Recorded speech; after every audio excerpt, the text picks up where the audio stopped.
He says he has resorted to pulling all-nighters at the plant. When things get really intense, I don't have time to go home and shower and change, so I just sleep here.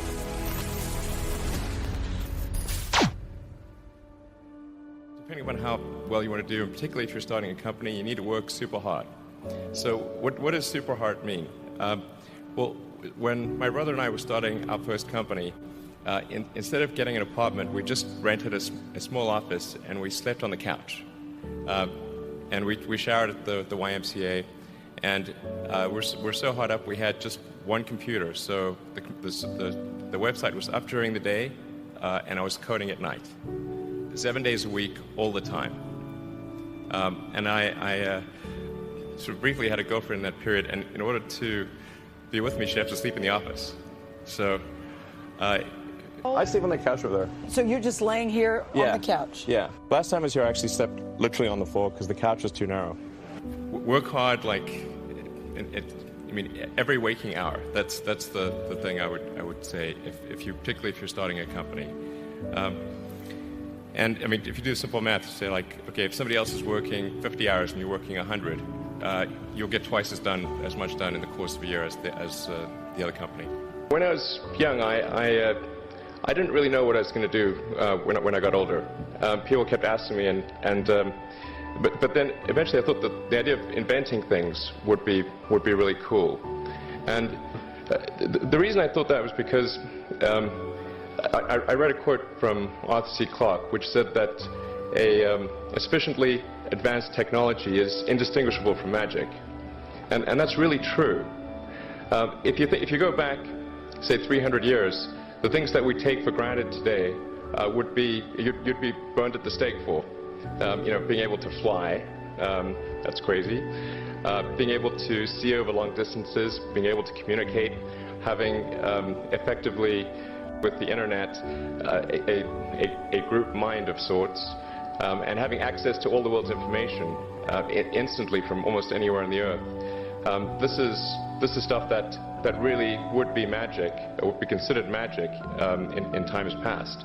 In fact, I think it actually goes beyond that, because there are many things that we take for granted today that weren't even imagined in times past. They weren't even in the realm of magic. So it actually goes beyond that. So I thought, well, if I can do some of those things, basically if I can advance technology, then that's like magic, and that would be really cool. And I always had sort of a slight existential crisis, because I was trying to figure out what does it all mean, like what's the purpose of things. And I came to the conclusion that if we can advance the knowledge of the world, if we can do things that expand the scope and scale of consciousness, then we're better able to ask the right questions and become more enlightened, and that's really the only way forward.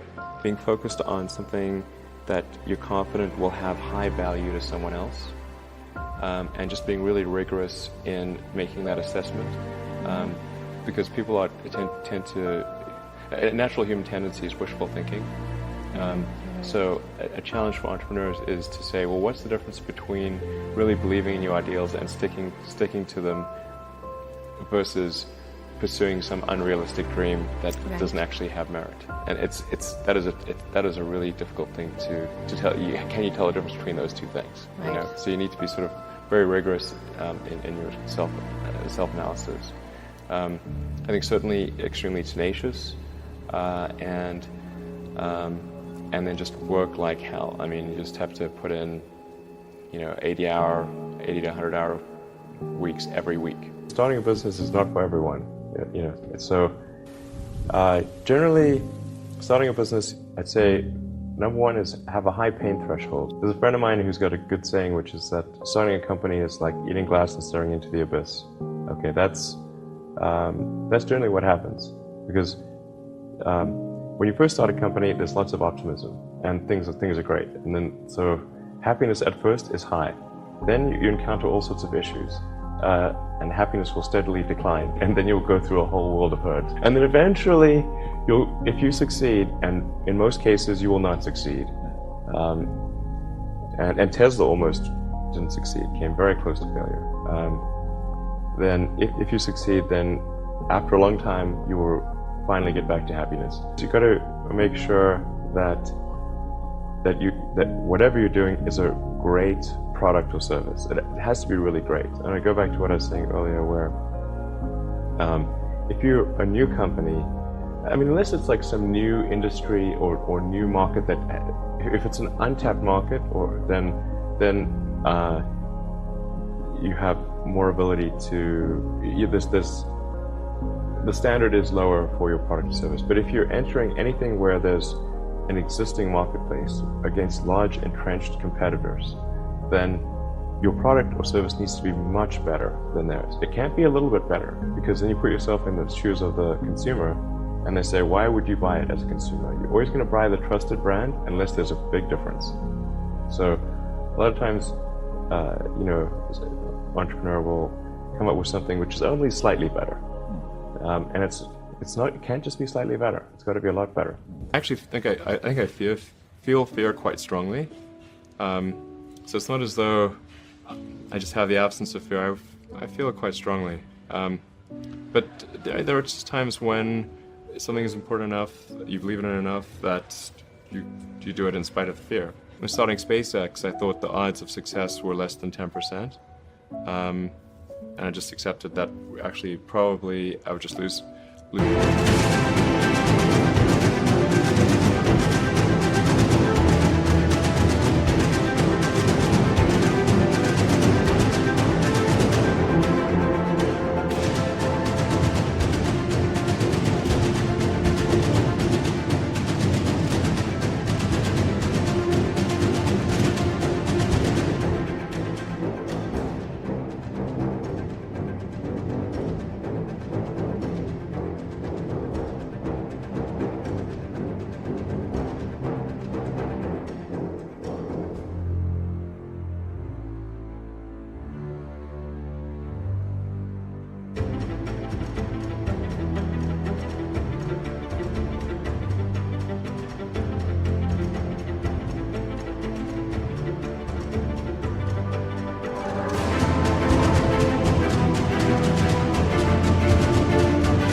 Everything, but that maybe would make some progress if we could just move the ball forward.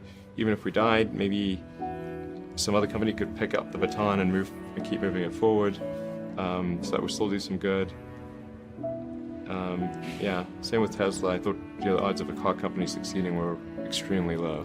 Then it's just you have to apply a lot of hours to actually working. So the way I generally do it is I'll be working at SpaceX on Monday, and then Monday night fly to the Bay Area, spend Tuesday and Wednesday in the Bay Area, then at Tesla, and then fly back on Wednesday night, spend Thursday and Friday at SpaceX.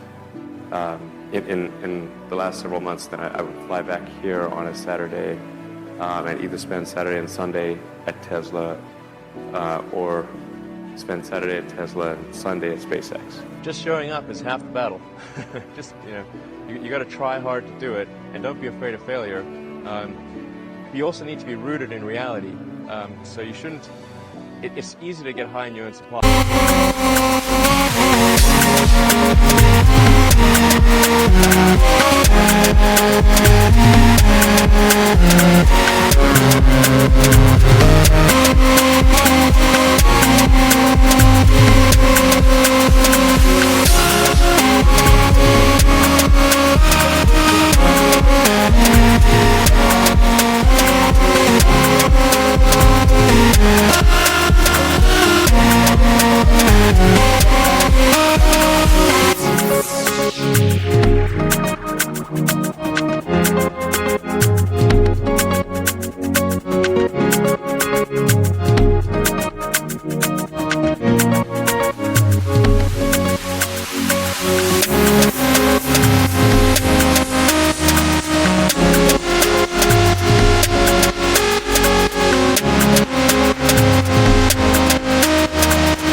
Not be afraid to innovate, but also don't delude yourself into thinking something's working when it's not, or you're going to get fixated on a bad solution.